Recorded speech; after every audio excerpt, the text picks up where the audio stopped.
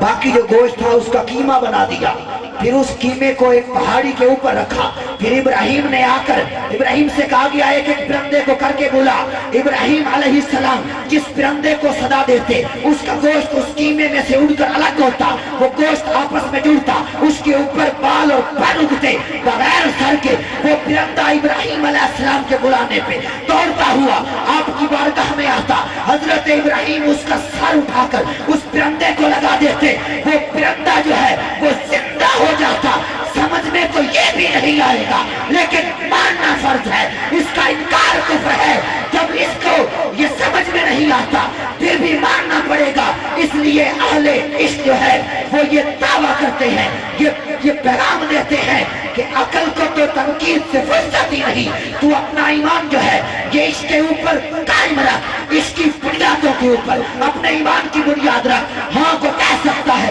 یہ تو پیغمبر کی شان ہے، یہ تو نبی کا خاصہ ہے، یا ہم نے تو جو ہے اعتراض ولی پہ کیا ہے، تو سن اس کا جواب بھی قرآن سے ہی دیا جائے گا۔ سن ایک پیغمبر گزرے ہیں جن کا نام حضرت سلیمان علیہ السلام تھا۔ جب حضرت سلیمان نے حکم دیا، اپنے جو ان کے صاحبین ان کے ساتھ تھے، ان کے امتی ان کے ساتھ تھے، ان کی مجلس لگی ہوئی تھی، حضرت سلیمان نے حکم دیا کہ کوئی ہے جو ملکہ بلقیس کے پہنچنے سے پہلے ملکہ بلقیس کا تخت جو ہے وہ یہاں لا کر رکھ دے۔ ایک جن نے کہا حضور اتنا ٹائم مل جائے تو میں لا کے رکھ سکتا ہوں، آپ نے فرمایا نہیں، اس سے بھی جلدی۔ تو آپ کا ایک امتی جو جن نہیں تھا، جو فرشتہ نہیں تھا، آپ کا امتی تھا، وہ کھڑا ہوا، اس نے کہا حضور اگر اجازت دیں میں پلک جھپکنے سے پہلے ملکہ بلقیس کا تخت جو میلوں کے فاصلے پہ تھا وہ آپ کی مجلس میں لا کر